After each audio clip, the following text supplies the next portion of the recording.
Well, good afternoon, everybody, and welcome to our final session, day two of Virtual Consult. And I am Ray Coulombe, Managing Director of Security Specifiers, and we welcome you back to our last session, but certainly not least, of the conference. Security Specifiers is presenting this event to you, along with the Security Industry Association, represented here by Jeff Cole. So Jeff, please say hello to everybody out there. Oh, hi, Ray, and everyone here at the Virtual Consult event. Boy, it's been two really good days, and happy to help support this and always, work with Security Specifiers to put out some great content. Well, thank you guys for all the mechanical work behind the scenes. You've kept us on track, so appreciate your work, and that is Sarah Schaefer, who is under deep cover right now, but I know you're there, Sarah. Anyway, moving on here. Once again, we'll recognize our sponsors for the event, that being Ultronics, our diamond sponsor, our gold sponsors, Acre, Intel, Linnell S2, part of Carrier, and Salient Systems, strong continuing sponsors for the Consult event, both live and virtual. So I think I've heard from most of you who need credits, but and quickly, Bixby and ASUS have approved this event. If I've received a request from you via email, then you will receive a certificate for those events or those sessions that you attended. Keep in mind that Bixby is all or nothing per day. ASUS is by session. If you have not yet requested something, send me an email, ray@securityspecifiers.com. We'll have to validate you against the attendee list, but having done that, you should see a certificate coming in the very near future. Just give me a few days. I've had an awful lot of requests, actually more than I expected for Bixby and ASUS certification letters. So this last topic is very timely, particularly with the much greater sensitivity to privacy laws, GDPR, which began in Europe, and now privacy laws and considerations that we have here in the United States, butting against the requirements of access control. So we've been able to assemble a panel, I think a spectrum of expertise from a variety of perspectives. So with that, I'm going to turn the panel over to Forrest Gist, Global Security Lead for Jacobs. And Forrest, ask you to introduce the topic in the panel. So if you would share your screen, please. All right, thanks, Ray. Hey, everybody. Glad to be here. My name's Forrest Gist, and really looking forward to this session. And, it's really a nice build from the previous session on delivering secure identity. So fascinating topic. I want to introduce our panelists. So first of all, we have Kathleen Carroll, Managing Partner of 7 Seas Strategic Communications. Brenda Leong, Senior Counsel and Director of Artificial Intelligence and Ethics for the Future of Privacy Forum. We have Min Kirianis, Managing Director of EMD JMK, and Rick Folke, Director of Product Management at JCI Tyco Security Products. One of the things I wanted to share that makes this such a fascinating topic for myself. I'm from Portland, Oregon, and our city recently in September was one of the first cities to implement a very strong law on the use of biometrics and facial identity in any public areas. And so that's kind of led to my interest in this topic, and I think we have a great group of panelists. So let's start out, and Brenda, I'm going to send this one over to you. Talk to us broadly about the current state of privacy laws. We hear about things like GDPR, the New York Shield Act. For example, my own city has a privacy law.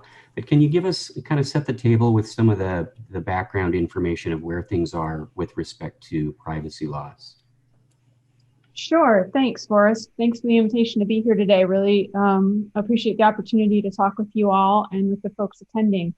So the current state of privacy law in the US in particular is, I would say, in flux. We, of course, do not have a comprehensive privacy law along the lines of GDPR or things like that. And so there are a number of sectoral or industry specific laws. There are then laws that are particular to different states, and then there are laws that are particular to different technologies.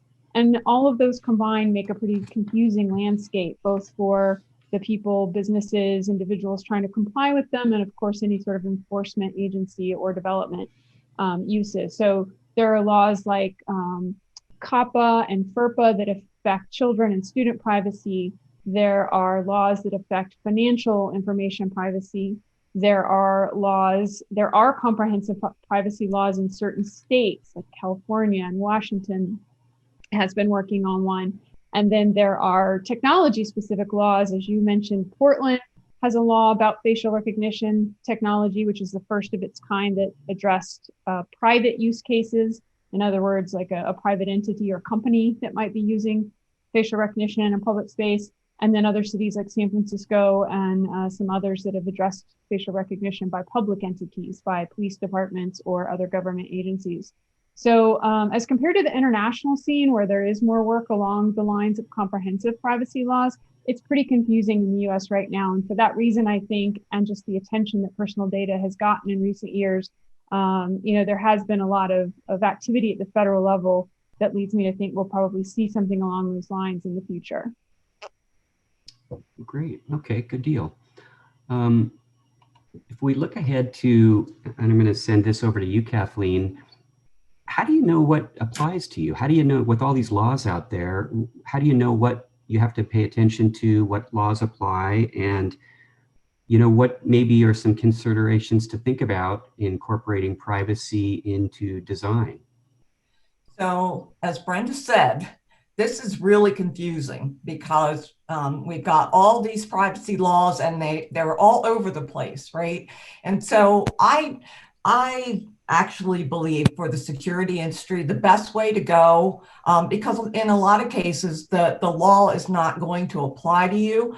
And so I don't think that's as important as an organization in the security space that you take privacy seriously aside from the law. Okay, so you need to know about the laws, but you need to prioritize privacy.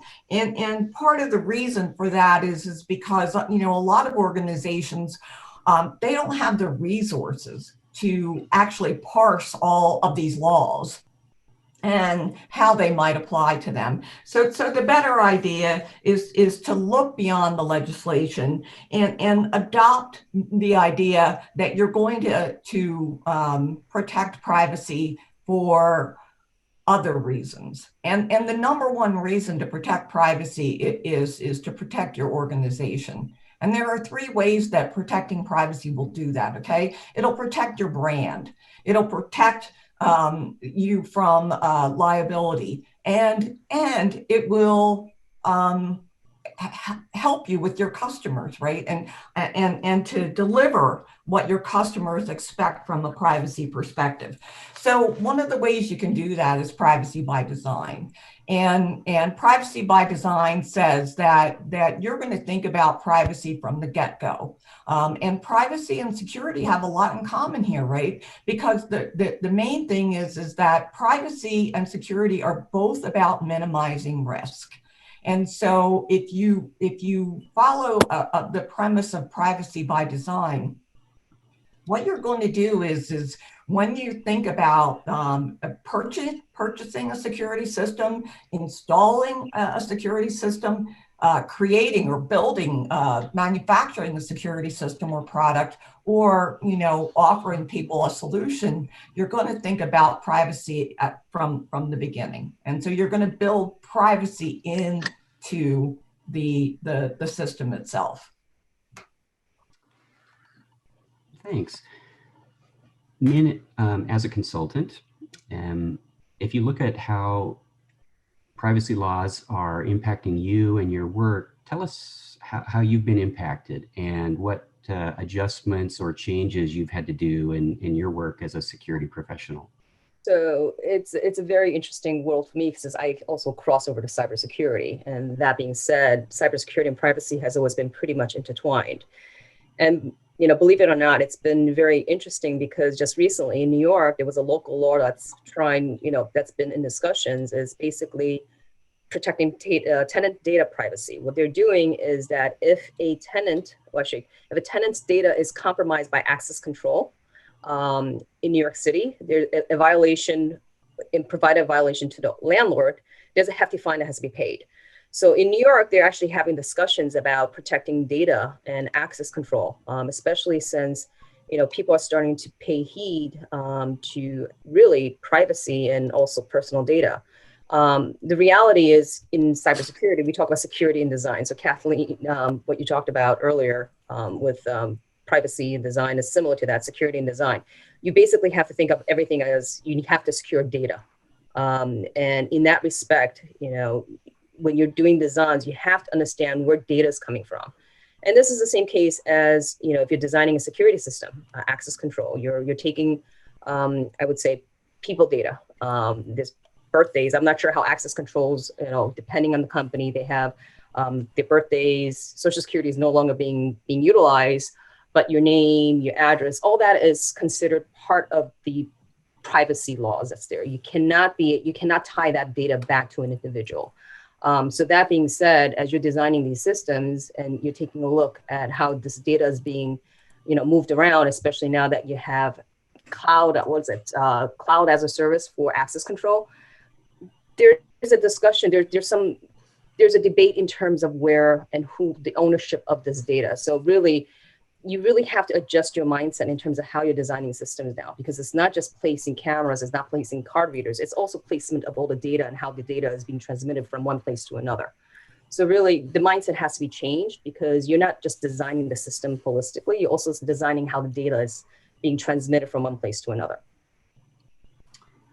Thanks, Min. I'd like to pull Rick into the conversation a little bit too. So Rick, as a product representative, tell us how, from a product perspective, the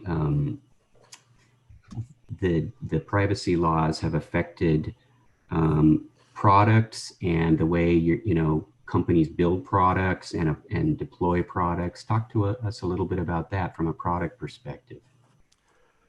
Yeah, well, first off, we have more lawyers on staff. It's a good thing for the lawyer profession. But no, basically, at Johnson Controls, and we have a few different brands of access control products, we do have a corporate, privacy by design program, as mentioned before. And that affects us from the design through the implementation of each product. We have to go through a full privacy impact statement and comply with our global privacy program at Johnson Controls. So I'm sure other manufacturers have the same type of programs instilled now in the processes, and it's a good thing.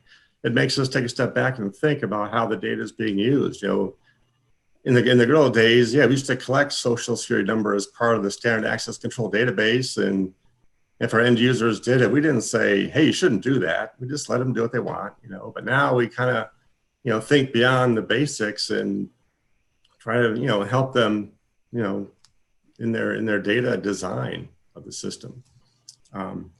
As far as other, product offerings and options, access control has been very configurable, some systems more than others, but we do have to make sure we design in options to control the access to the data. Personnel editing privileges have to be locked down and granular.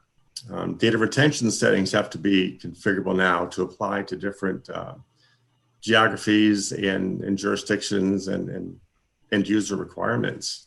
And there's been a shift towards defaulting more towards settings that are more secure. Again, I'm maybe dating myself, but before it used to be like you defaulted to the most convenient aspect of the system, and then you had the option to make it more secure. Now it's reversed. It's more secure by default. So a lot going on. This is Kathleen. I think Rick makes a really good point there about the data that's collected. I think in the past, people didn't ask that question. And I think that's like the bottom line question that you ask in any design of a system or even implementation of a system is, what data am I collecting it? Why am I collecting it? Do I really need it? So if you think about an access control system, do you really need an employee's address in that access control system, or is an emergency contact phone number enough? The premise is, and this is a privacy basic, right, is to minimize the collection of data. And in that sense, you're going to minimize risks too. So I think that's really important, what Rick brought up, that you don't need all of that data in a physical access control system. And think about that before you, even in the design of it. Well, and Absolutely. Yeah. I'm sorry. So Kathleen, to your point, you're 100% right. And one of the reasons I said that, and in a conversation with Forrest and Rick, all I need is 2 pieces of information from an individual. And it takes me less than 5 minutes to track down this person's history, an entire history, which is very scary, just utilizing what's publicly out there. And, sorry, I don't stalk anyone. I could if I wanted to, but I've done that. I've been known to do that because I needed to know some people. But it's very scary, like this data that you collect and the amount of information that's out there, how much you can find out about a person. So both of you are 100% right. And Rick also brought up the idea of access to that data, right? And who has access? Because to your point, Min, about stalking, right? That's where if you allow anybody or everybody access to that database, then you're increasing your risk there too, right? So you want to think about that too, not just what data's in there, but who has access to it. And then if there is a breach, if there is an issue, you have a way to go back and say, okay, only this person had access to this data. And so you have, an audit trail as far as what happened to the data. And if I could add, this is to tie it back into what laws might apply. This goes right back to the question about what are the legal restrictions that security folks in particular need to be aware of. Is first, the breach notification laws are all about the security side, which is all about the data you've collected. And so if you've collected data you don't need, you've now increased your vulnerability and your liability under breach notification laws, which certainly do exist throughout all 50 states and affect, the security side in particular, as well as the fact that almost all privacy laws of whatever kind or whatever level they are, they have something in there about requiring, reasonable security or security appropriate to the sensitivity of the data or things like that. And so if there are issues around the data, that's very central to how that data is being stored, transmitted, shared, access controls you've all mentioned. But that all goes into the design of these systems in terms of whether you're, having things computed on device or whether you're using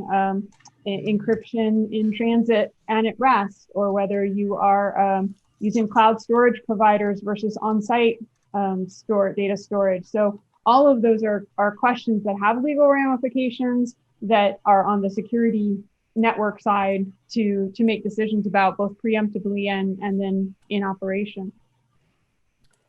Fantastic. Well, speaking of questions, we did get a question that's come in from our audience, and this one might be a little bit for you, Rick. So it's from Jim Elder, and it's asking, what role does the manufacturer play in the issue of privacy, and should not the manufacturers advise the designers on what regulations might be in effect, and if their system complies with that? So maybe Rick, perhaps you and Brenda or Kathleen, you can also jump in on that question.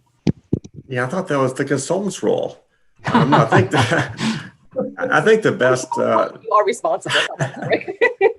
Yeah, Jim, we'll work together. And I think it is a teamwork approach. We need to make sure we understand our own products and how it can apply to privacy laws. And our installers have to be aware of the individual, local jurisdictions in effect. And I think the consultants can work with the end users to, map out that design of the data flow and what's needed and how to manage the system and get the privileges sorted out. In fact, I think, I'm not sure if there is, but there'd be a great opportunity to make a separate privacy section in like a standard specification.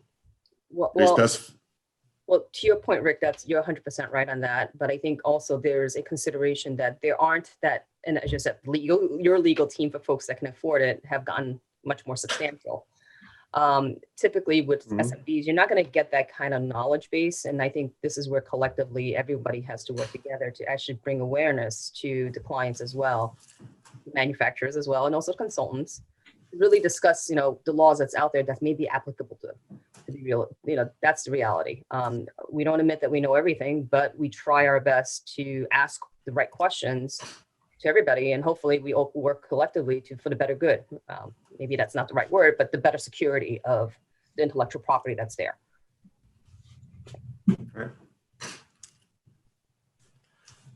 Okay. Well, we've been talking about data. So let's break that down a little bit. And, there's some terms of data stewardship, data ownership, data responsibility.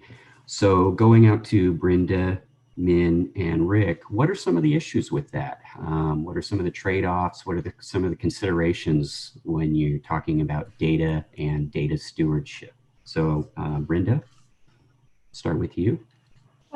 Sure. So, a lot of what privacy is about data stewardship.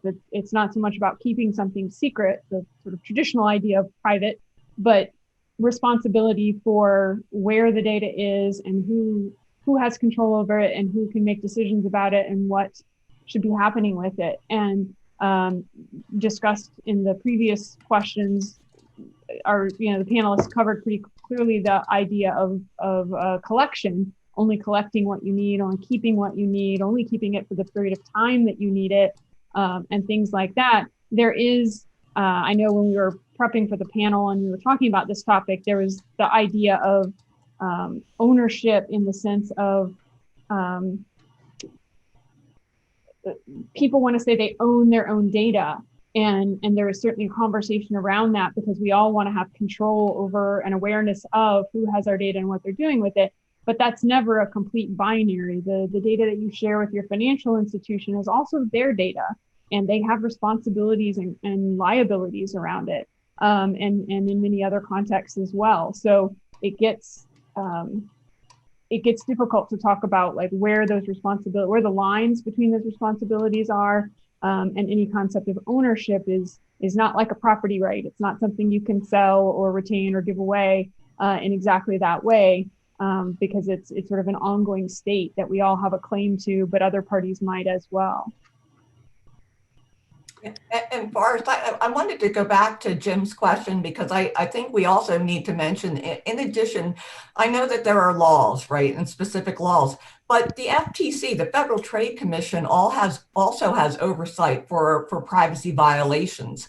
And so from a manufacturer's perspective, there was recently a case where a manufacturer of camera software was held accountable because they didn't test the software for vulnerabilities. And so, they had to settle with the FTC because they did not take the precautions necessary to make sure that the software itself was not vulnerable to hacking or compromise in any way. So, you have to keep that in mind too. Aside from the privacy laws, there is the Federal Trade Commission. Mm-hmm. Yeah, right. From the manufacturer side, we basically have two broad categories of access control products, right? One is the traditional on-prem or in a VM environment, hosted by the customer. And the second would be the, hosted by us. So in that case, we take a little bit more responsibility. If there's a breach in that hosted environment, we're more, responsible for that data there. And though it's still the customer's data in either case, we do, take that very seriously and have official looking documents. Here's our policy of data security. Here's our response plan.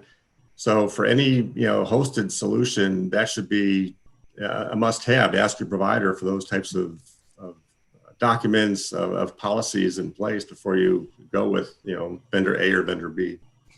Right. And the other thing you also want to take a look at is also the contractual agreements that you have with the manufacturer or the vendor directly, and what the responsibilities as a consultant is going to be.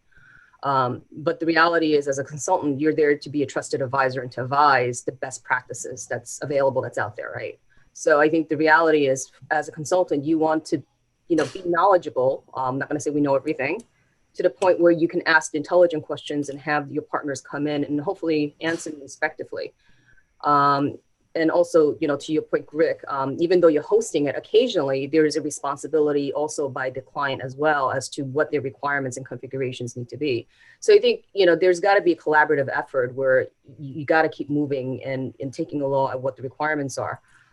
Jim also asked a very interesting question about an employee number, because I think it ties to the data that's there. Employee numbers cannot be tied back to an individual. If you can put that information back together to one piece and point it to an individual, then that's a no-no. But if the employee number is pretty much convoluted where you can't identify who that individual is, then that's perfectly fine. So really, it depends on how the manufacturer and the vendor is encrypting or protecting this data. So that way it doesn't get, I guess, hacked or compromised. And that's what the consultant, the vendor, and also the client has to realize, that everybody has to work together. Okay. There's also a question in the list about personal liability and whether that could ever apply.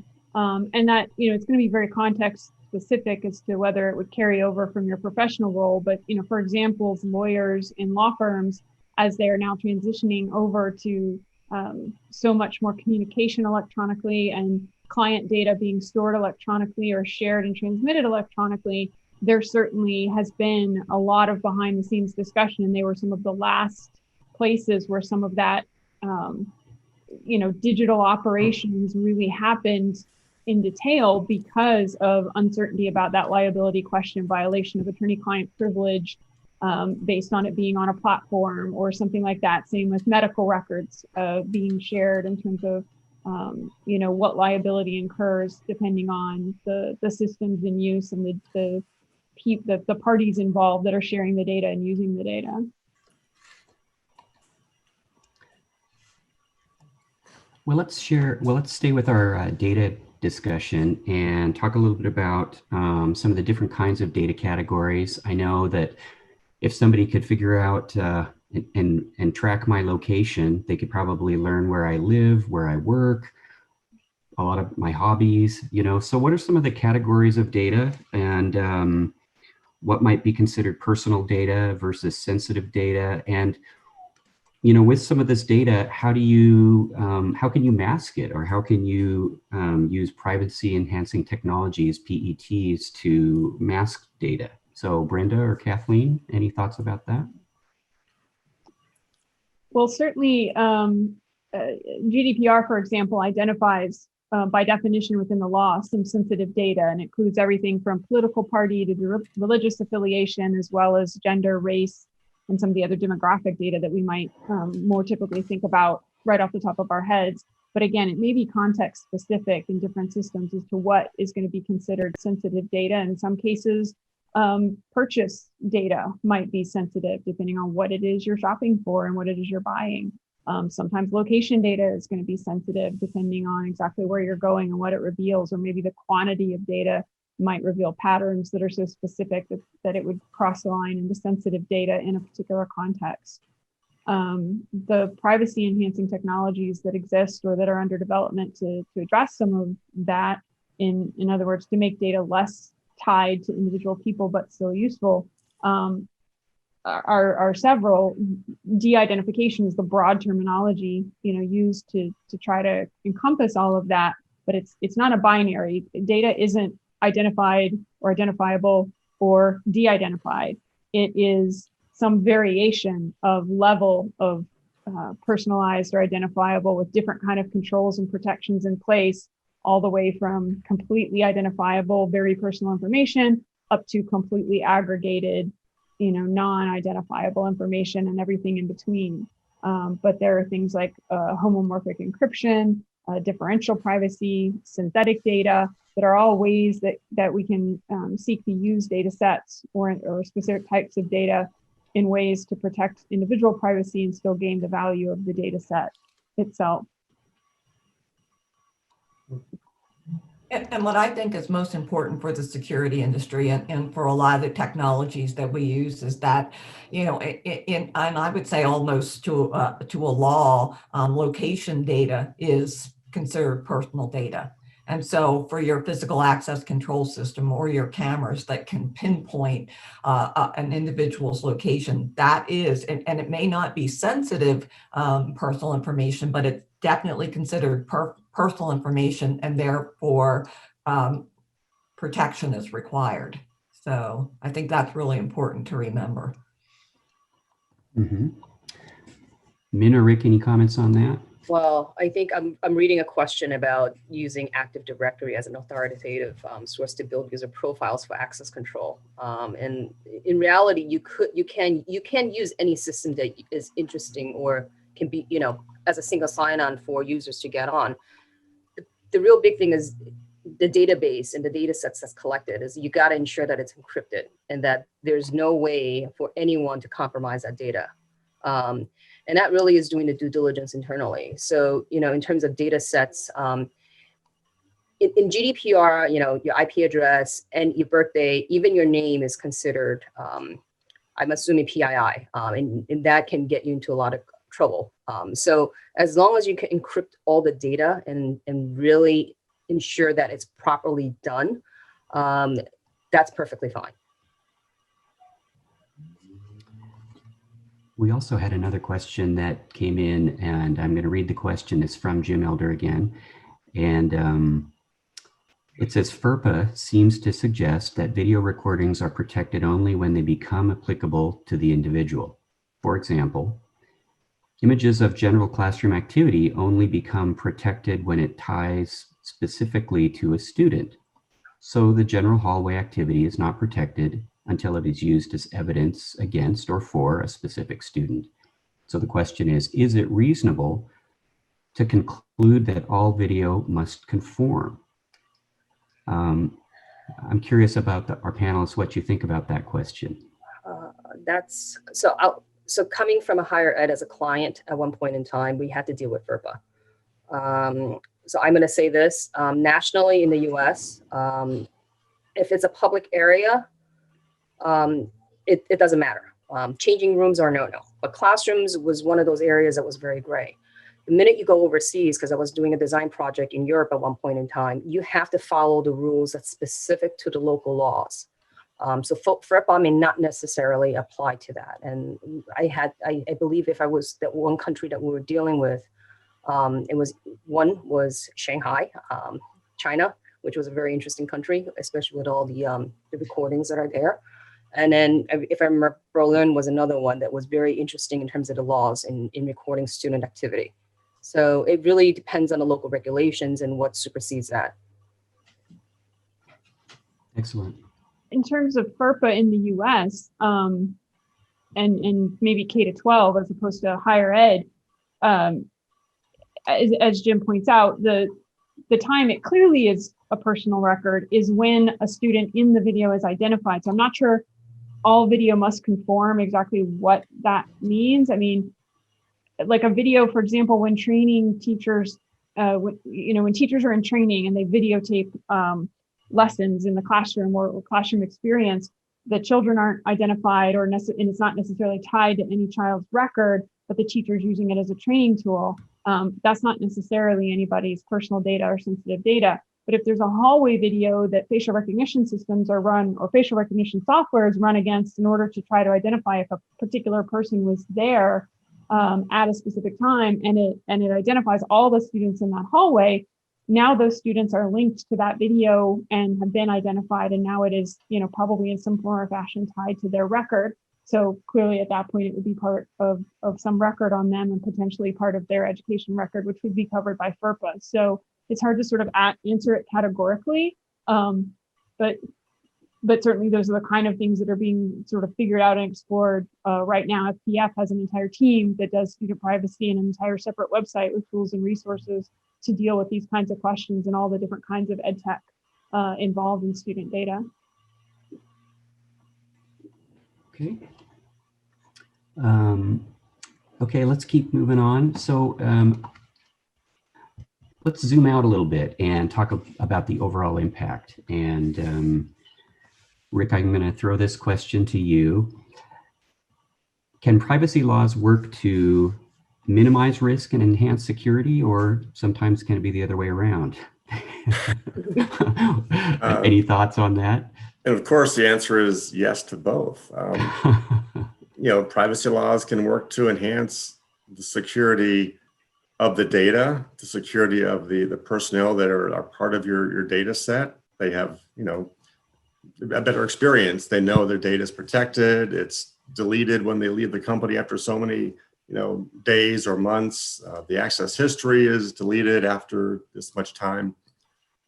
We have heard from, more than a few end users that are worried that because we're going to, in some cases, delete the history records of the access control system, well, that's going to affect their ability to do forensic searches and investigations, and they're trying to get exceptions. Well, that doesn't apply to me. I'm the security, director.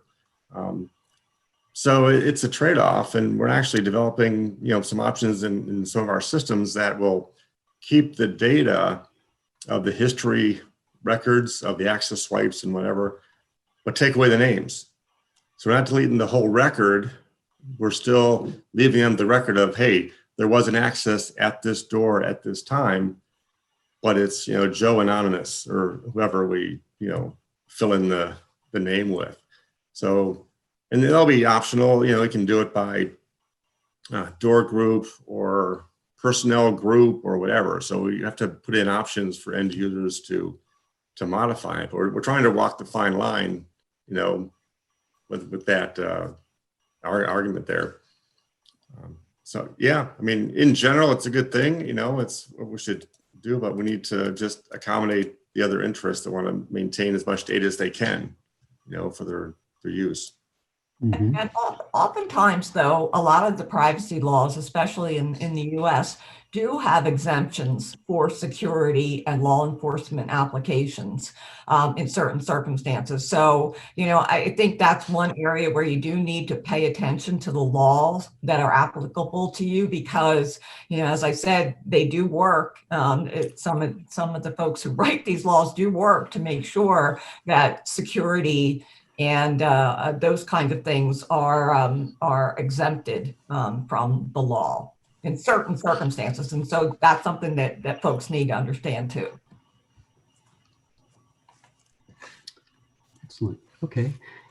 And what are you hearing from your clients, Min, Rick? What are your clients telling you, asking you? What concerns have they shared with you about these laws and privacy? What are you hearing from, your perspectives? Well, Min? Rick, you want to go first, or I'm happy? Go ahead. No, okay. So really, it depends on clients that we're dealing with, and even requests from colleagues of mine. One of the things that are really coming to fruition is the fact that privacy, cybersecurity, all the identity thefts has been more, prominent now because of COVID. So you're hearing a lot of hacks, you're hearing a lot of identity thefts, you're hearing a lot of that. So people are becoming more aware of that. So these whole privacy, personal, like PII information that's out there, I think the owners are starting to realize that it is something that's can be very detrimental to the company, especially since it's their brand if they get compromised. And I think it was Kathleen that actually alluded to that earlier. So they're starting to ask more questions about how to protect that data set. The thing right now is the ones that aren't as savvy, they're not asking the right questions yet. So I think it is up to us to kind of really teach them and educate them, saying they are starting to take awareness, and folks, the government is starting to build these compliancy regulations that's out there that you may need to, to take a look at. The local law that I was just talking about in New York City, it's a hefty violation, especially for real estate developers or owners, because it's $6,000 per violation. So if you, kind of do the math and you have a tenant, tenant high rise for X amount of money, and there's numerous tenants in there that are violated, $6,000 adds up pretty quickly. So they're starting to ask a lot of these questions now in terms of how do we protect this data set? What is really needed? How do we, design a system that can really protect this information from not being compromised? And what can we do to ensure that? So, and this is where manufacturers like Rick are being called in and say, hey, look, can your system support this? Because if it can't, then we have to look elsewhere. So I think there's a checks and balances that's happening right now, and hopefully, as the word gets out, people start asking a lot more questions as to how do we protect the data, and that's just not designed into security system. It's also protecting the data that's feeding the security system that's out there. If I could Right. throw in one more thing on that as well, the line between security and privacy is not a bright line, especially now that we're talking about AI and machine learning kinds of systems. So when you have an AI-based or machine learning-based model dealing with the data, the fact that you can now have attacks on the model itself to either poison the model, to insert bias into the model, or model extraction attacks where you can reverse engineer who might have been in the data set by compromising the model itself. Those are all security focused questions, but they all impact the privacy of the original data that was used for the system. So there's not a clear dichotomy there between the two, because they're really entirely intertwined in terms of the system in use and the data feeding the system, or even as the output of the system, carries the risk in all parts of that. Especially From our with point of technology view, more advanced. Yeah.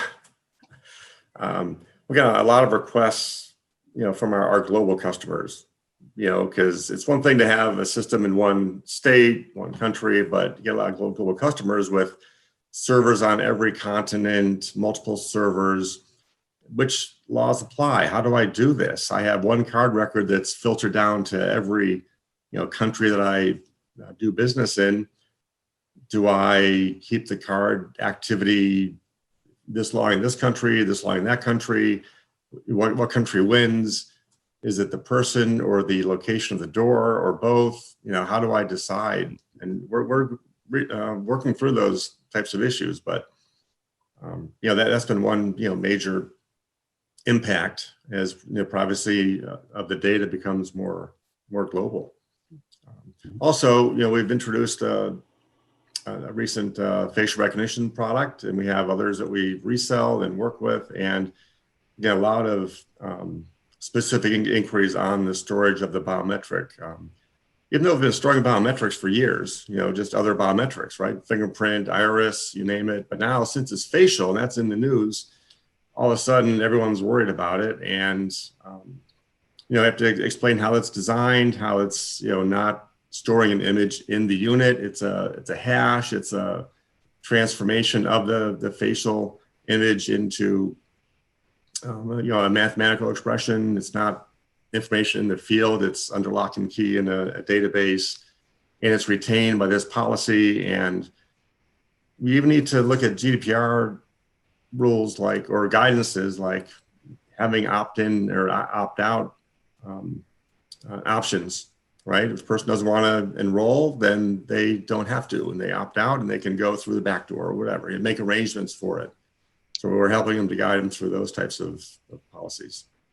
But I think the reality is, as technology really becomes more advanced, these requirements are going to become more complex. And that's really the reality of it. I mean, what Brianna was talking about with VR and AI, there's also a lot of the, in the cyber world, we're talking about deep fakes that are becoming more and more real, and very, very hard to decipher reality from something that's been falsified. So really, I think, these privacy acts that's out there, plus cybersecurity, is going to become more complex as we progress on, and technology becomes more advanced with all these different, algorithms that's been built into these systems. So, in that respect, to Jim Elder's question, should there be a policy? You should always have a policy for data protection, regardless of where you are. And that's just a simple by rule. You got to have policies and procedures in place for any data protection for your clients, and even internally within your own company. So that's just should be the thumb, right off the bat. Excellent. Okay, well, let's talk a little bit about the future and thinking ahead. If each of you had to put on your magic hat and look at your crystal ball, what would you think about future trends and what you see coming up and how that affects your work? And then and then we'll pause for some Q&A. So anybody want to go first on this, future trends? Well, cyber attacks is a big thing right now. Deep fakes, AI, VR. I think, what Brenda had talked about, that's really, on the horizon, that people are talking about, and how that plays into effect is going to be another story. And to Jim's second part of the question, we may have to take that offline.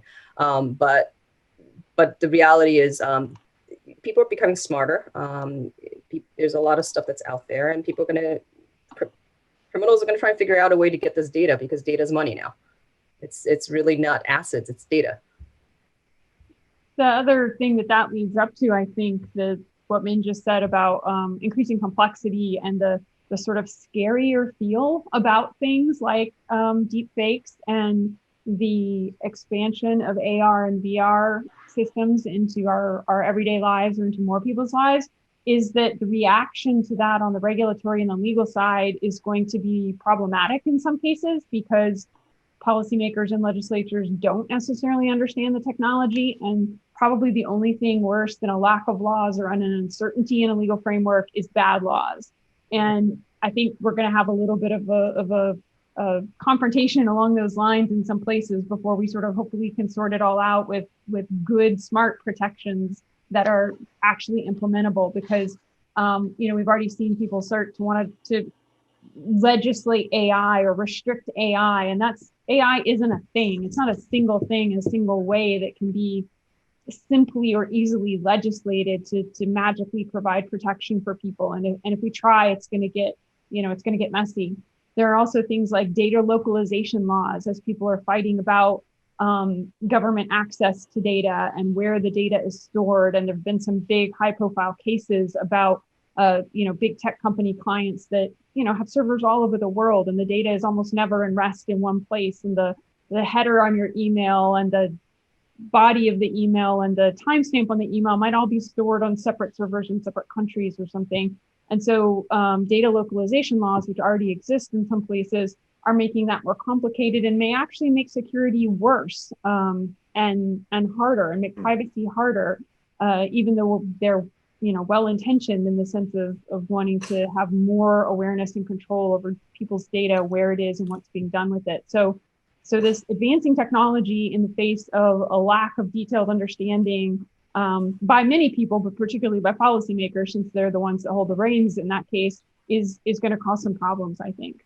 I do think the use of AI can be a very good thing as far as recognizing, patterns of bad behavior, patterns of bad operator behavior. Let's say an operator, the access system, all of a sudden we see this person viewing numerous personnel records in a row or something. That's weird. What's going on there? Or all of a sudden, the pattern is not there, and they're looking at history reports for some area that they hadn't looked at before. What's going on? So we can spot, patterns that can help prevent, data breaches or other, bad behavior like that. As the systems are getting smarter.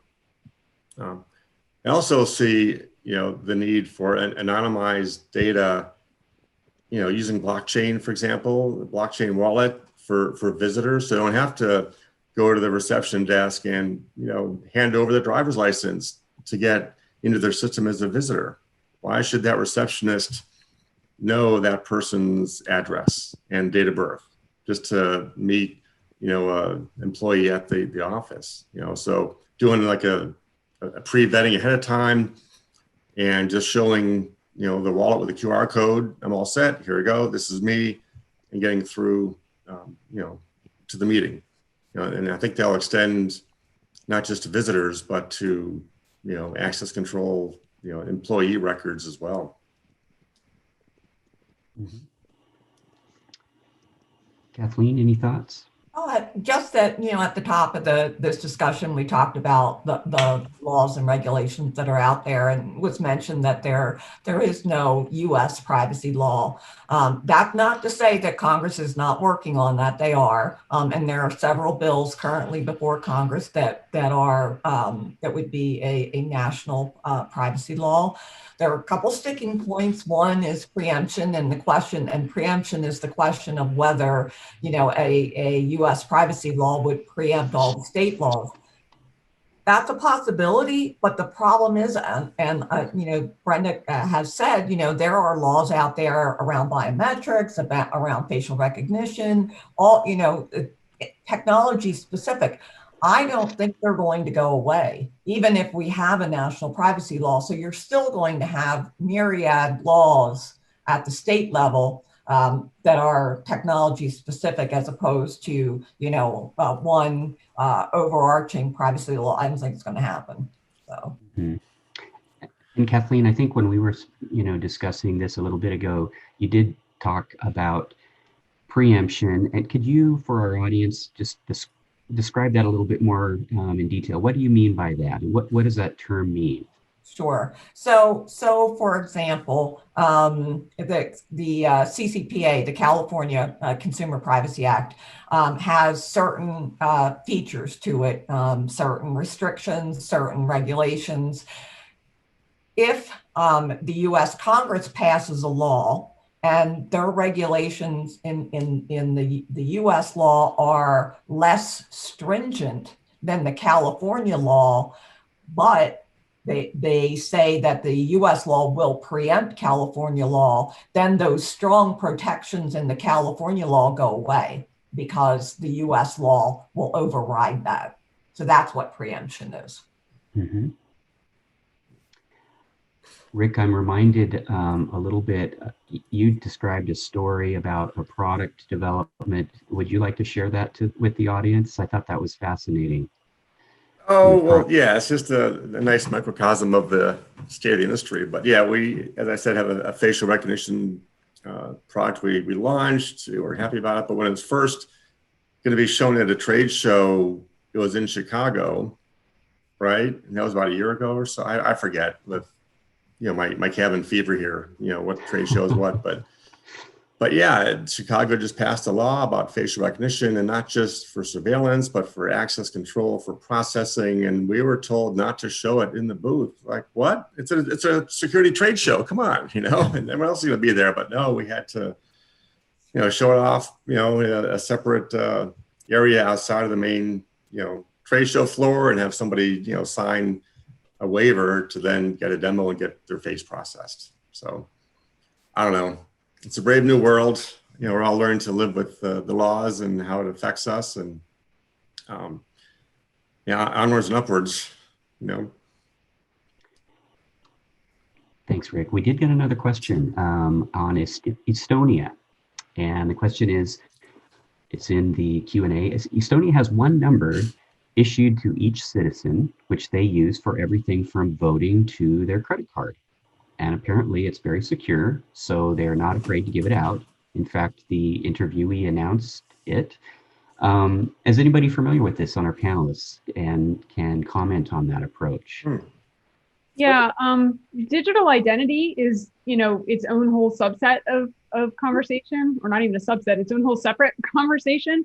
And most countries already have, other than the US and the UK, most countries already have a national ID. And the process to take that digital, to take that online in some form or fashion is advancing quickly in many places. India has the Aadhaar system based on fingerprinting. Estonia has their system, and there are a number of others that do as well. And security is everything for those systems. And I'm not sure that I would be anyone who I would say it's so secure, because I think all of us here and probably all the people listening would be wise enough to make no guarantees about any system ever. But certainly they have set things up in a way that they feel confident and secure about it in a trusted environment for use as that is their identity to access government goods and services, to do personal identification for commercial transactions and things like that. But there's a lot of work being done on digital identity, digital wallets, additional digital currency other than just like Bitcoin or something. And I think we're going to see a lot more. I think it's very definitely a future trend that we're going to see a lot more work being done in those areas. And I agree with Brenda there. The thing that worries me the most is that if it introduces a single point of failure, right? So it may be secure now and may be secure tomorrow, but how about next week or next year? And to me, once you have a single point of failure, that could be catastrophic. So it's just another thought. No, and you're both 100% right. In cybersecurity, we talk about security, security in layers, or layers of security by design and in layers. So really, to that, it's a single point of failure. And with threat actors, they're smart. That's the problem. And I always hate to say this, but in security, people have to think like criminals at times because you're trying to pretty much preempt what they're doing. So by designing a system like this, someone's already trying to figure out how to break the system. That's the reality. And if they figure out how to break it, pretty much the system's broken. So to that approach, it's great. They're comfortable. For a person like us, I wouldn't be comfortable, going that direction. It just doesn't sound effective. All right, guys. Well, any other closing thoughts that anybody would like to share before we open it up to Q&A? Speaking for First, myself, I've got a question, if not a Yeah, closing thought right. for you. Sure. One of the panelists, I think it was Min earlier, mentioned opt-in. It seems like a properly conceived opt-in strategy could cover a multitude of sins. For example, if I want to opt in, have a policy that's clearly explained, and I opt in, then perhaps there's some coverage there. But could you put opt-in in employment agreements and participation agreements? Could you have students and parents opt in so that opt-in process covers the way that their data is going to be covered? Is that a way to deal with this? Maybe that's a good one to toss your way, Brenda. It's a great question. Consent, which opt-in is a form of, is the basis of many of the privacy practices in this country in particular and worldwide generally. And certainly there's a time and a place where opt-in is a very useful and more privacy friendly practice. So in lots of facial recognition situations, for example, especially if there are commercial uses, like it's just to get you a more seamless access to things either online or in a physical environment using facial recognition, and you want to take advantage of that, other people don't, opt-in is a great way to do that. The problem is there's a lot of things, particularly on the government side, that are not really opt-in. Like you have to have a driver's license, or you have to pay taxes, or you have to register for certain things that require you to interact with those services. And so if they choose to have a particular system, they may try to have an alternative. They may try to have backups and variations for that, but usually they're either not sufficient, or the friction of working through those systems makes them all but impossible. And then the flip side on the commercial side is just that if opt-in is in the moment, then people are going to consent in the same way that they click the OK box to the privacy policy initially. So even if you're setting up your account, you're clicking through all your acceptances, and there's a separate agreement, an express consent to opt in to some other particular aspect of the product or service or platform, if it's in the moment where people want whatever it is they're there for, they're not actually really making a reasoned choice at that point. They're going to click through in order to get to what they want. It's fairly rare that you can actually rely on that as a screening device for people to stop and considerate. I'd love to ask you some follow-up questions, but I see that we are just about out of time for us. I'm going to turn it back over to you to wrap the session up. Okay. Also, where do you go for additional resources? We've listed some of them here. There's the Future of Privacy Forum. There's the FTC's website on protecting consumer privacy and security, the GDPR, the International Association of Privacy Professionals, SIA, and NIST. And so with that, I'd like to thank all of the panelists. Thanks very much for your participation. Thanks for the fascinating insight. And thanks to Tyco as our sponsor, and to Security Specifiers and SIA. Back to you, Ray. Forrest, thank you very much. And Min, Rick, Kathleen, Brenda, great commentary through this panel. Thank you for offering up your time and expertise to participate. We really appreciate it. The comments I've received from all of you out there attending this have been very positive, and I can't thank you enough for helping to make this event a success.